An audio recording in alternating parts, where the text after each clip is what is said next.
The basic operations of complex numbers, the types of complex numbers, equality of complex numbers.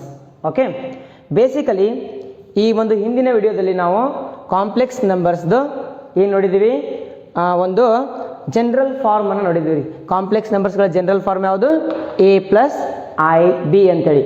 A ಅಂತಂದರೆ real part, ಆಮೇಲೆ B ಅಂತಂದರೆ imaginary part ಅಂತ ಆಗ್ತದೆ. I ಅಂತಂದರೆ ಅದರದ್ದು ಅಯೋಟಾ ಅಂತ ನಾವು ಓದಬೇಕು. ಐ ಅಂದರೆ ಅಯೋಟಾ ಅಂತ ಓದಬೇಕು.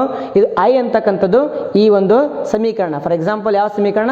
I square plus 1 is equal to 0 ಅಂದರೆ X square plus 1 is equal to 0 ಅಂತ ತೊಗೊಂಡ್ವಿ. ಆಮೇಲೆ ಪ್ಲಸ್ 1 ಈ ಕಡೆ ಕಳಿಸ್ತಾ ಏನಾಯಿತು? ಮೈನಸ್ 1 ಆಯಿತು.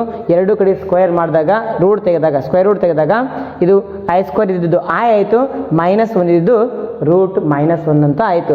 ಅಂದರೆ the value of root minus 1 is nothing but ಅಯೋಟಾ.